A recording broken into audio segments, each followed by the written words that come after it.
In this video, we're going to talk about website traffic sources. So the different sources that send visitors to your website.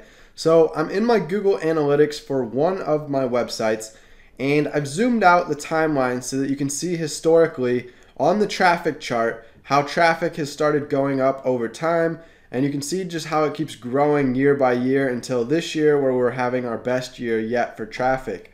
All right, so Google Analytics, it's free to sign up for a Google Analytics account. You connect it to your website, and then when you get visitors on your website, Google Analytics is able to tell you where those website visitors are coming from.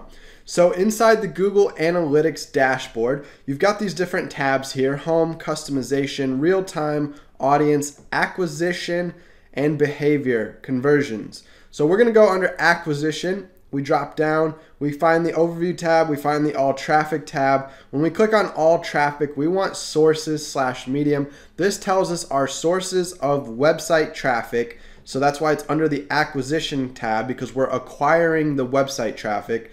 And these are the different options. We want where they're coming from. So source/medium. And then we're going to get this chart breaking down, day by day over the last few years. As we scroll down here, we get the acquisition report. So we can see users, new users, and sessions. So this tells you how many people have come to my website that are unique users. Then we can see how many of them were new versus, repeat visitors. And then we get sessions. So sometimes people come back multiple times. So that's why you're going to see sessions is a lot bigger than users. So you're going to need to decide whether you want to go off users or sessions when you're trying to judge your analytics and compare over time. But sessions would be, how many total times different people were on your website over a certain time period. So it could be the same user coming back multiple times. All right, so we're going to get different sources now that Google Analytics is going to list down here. So you can see the top 10 sources for this website. Google's number one. It sends the most traffic. It has a little percentage breakdown here as well.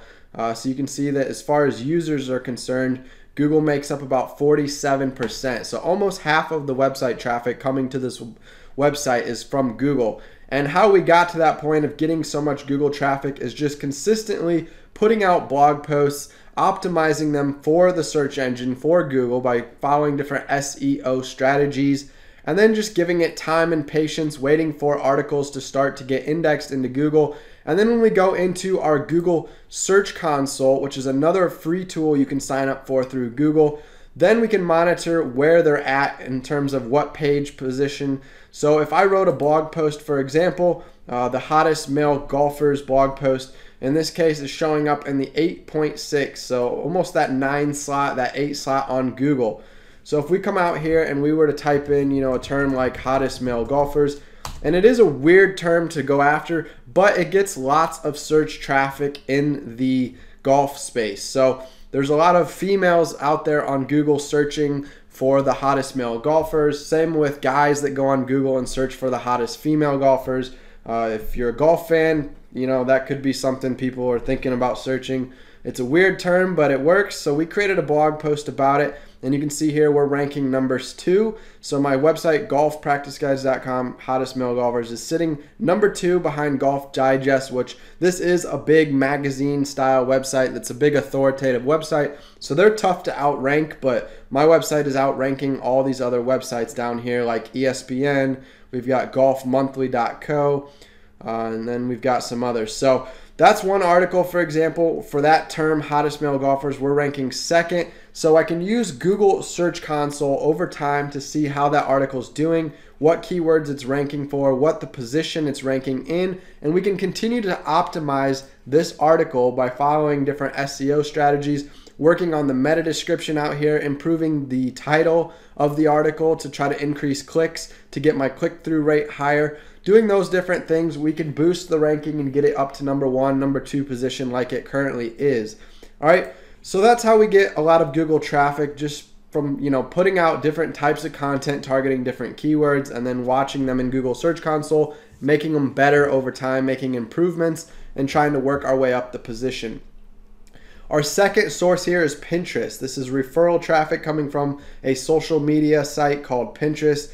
Now, Pinterest is powerful for blogs because you can create a pin for every single blog post you publish. In fact, you can create multiple pins for every blog post you publish. I like to go create 3 to 5 different pins for each of my blog posts. That way I can test out different pin designs. So for example, canva.com, this is a free design website where you can get on and create custom design templates of different stuff. So I've used it for all kinds of businesses that I'm working with, whether that's real estate listings, whether that's my online business like thumbnails for YouTube videos, or product images, or these vertical Pinterest images that I want to pin out to Pinterest. So I picked the Pinterest template, which is a vertical template, and then I add in my own custom background image. I overlay it with some transparent white or black colored to kind of blur out the background image, and then I can throw text over the top of it. If we wanted to boost up the transparency to make the text show a little better, we could just raise up the transparency. So this is a custom pin. I like to brand my website down here at the bottom so that when people are on Pinterest, they can see what website they're going to be clicking to when they click on my pin. And then that's going to drive them back to my website. And that's how I'm getting over 100,000 people back to the website from Pinterest and over 250,000 sessions. So a lot of these users have actually come multiple times back to my website. You can see here because of how many sessions we've had versus users. Now, direct traffic is source number 3. This means people finding your website direct, either typing in your URL or finding some sort of link that directly took them to you that wasn't trackable. So sometimes this traffic is hard to tell where they actually came from when it says direct. You know, you're not sure whether it was on social media or whether they were on Google, something like that. There could be a reason why it didn't track correctly and it says direct. Now, Bing is another Google type traffic. It's just a search engine like Google, so that's why it's got organic next to it. So different people are on Bing, Yahoo, you can see here in the 6th spot, and then Google. These are like the main 3 search engines people are hopping on. So these are 3 ways that you write a bunch of content and get it ranking with SEO in the search engines, and then you can get that organic free traffic coming to your website. We've also got the golfpracticeguides.com/blog. So this happens to be a custom link I put in some different places on my website. So when they're clicking around different pages on my website, they activate that tracking link. And then when they end up, you know, coming back to my website another time, maybe they go off my website to another website and then they come back. Sometimes it registers that they came from those links, but this isn't actually, you know, a normal source that you would see in your Google Analytics. You're going to see Google, Pinterest, Direct, Bing, Yahoo, Facebook. This happens to be mobile Facebook when it's got the little M in front of it. So those are the main traffic sources you can try to focus on. Ideally, Google and Pinterest are going to be your biggest 2, but you are going to pick up some other organic search traffic from Bing and Yahoo. And then if you're big on social media like Facebook, Instagram, Twitter, you can drive a substantial amount of traffic to your website from those sources. However, I want to point out with social media, if you become heavily dependent on social media traffic, you know, if Facebook was your #1 traffic source, they could go through an algorithm change at any point, like we've seen in the past, where your organic reach suffers and you're no longer reaching that many people. So if you've got a big Facebook page with 10,000 visitors, you know, coming through your website every month, maybe you got 100,000 or 1 million followers on Facebook, and that's driving, you know, 10,000 people a month to your website from Facebook.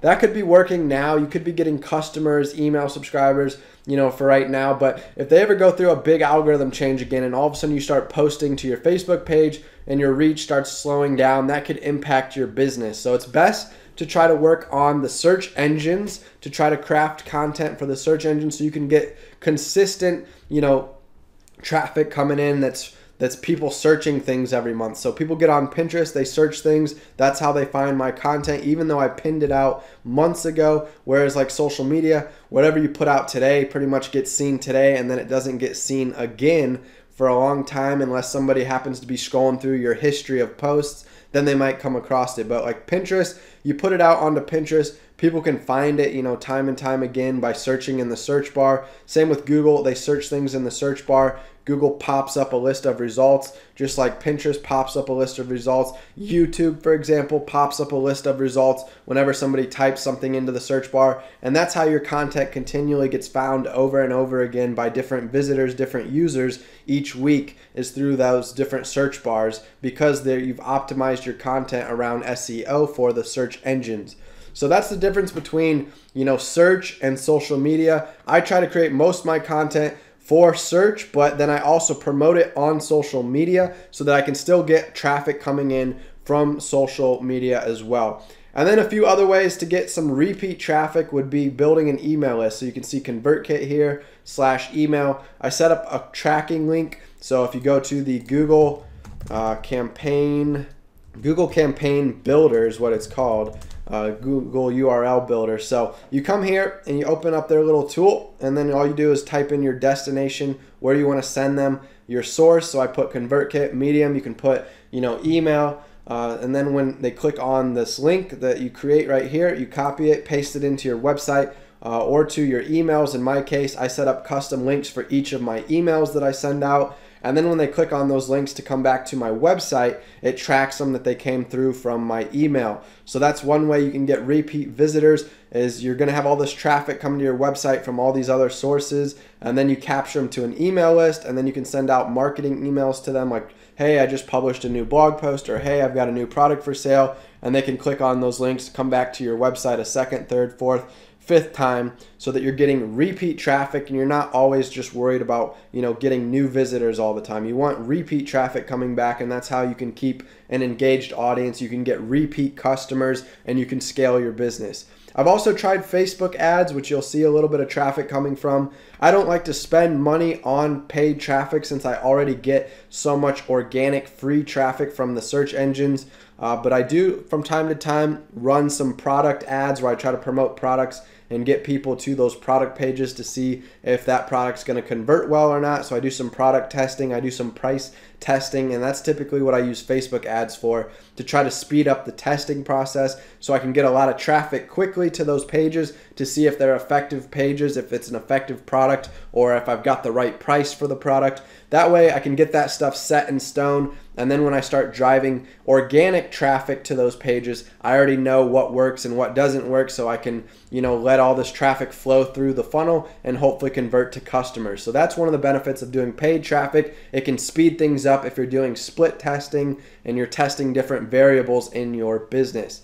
So that's going to be it for this video. Just wanted to run through how to access the traffic report in Google Analytics to see what sources of website traffic are coming to your website. And I talked a little bit about the types of traffic, like search engine traffic versus social media traffic versus paid advertisement traffic if you're running ads on Google, Facebook, Instagram. So different types of traffic. Find what works for your business, what converts best into customers. If you find that you're able to find profitable ads that do convert into sales and you're able to make a profit, then by all means, scale and spend tons of money on ads and make a ton of money. However, for most people, ads aren't profitable, so they have to resort to organic traffic, and your best sources are going to be Google and Pinterest if you want to focus all your energy on those platforms first, and then later try to build up maybe some social media accounts to promote content out on social media or to an email list, or maybe you do end up running some ads in the future as well to drive additional traffic. So thanks for watching this video, checking out traffic sources.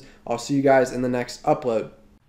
Yo, check this out. So if you type in asknickfoy.teachable.com, asknickfoy.teachable.com, when you hit enter, it's going to open up my resource library. So I've been working on tons of training video modules, and I put them together in these different courses. And you can go over here to asknickfoy.teachable.com and you can learn how to start a website that makes money. So this is called Profitable Blogger. You can also learn how to make money from social media like Pinterest. You can also learn real estate investing. So these are 3 ways I currently make money right now. I'm making $6,000 to $7,000 a month. I've already come out with a video showing you how I was making $1,400 a week a little while back, and we're on pace to eventually get to $10K a month passive income through websites, through social media, and through real estate investing. So these 3 methods combined, I created these 3 training courses. You can go here to asknickfoy.teachable.com to check them out, and I look forward to seeing you guys on the inside when you enroll in them.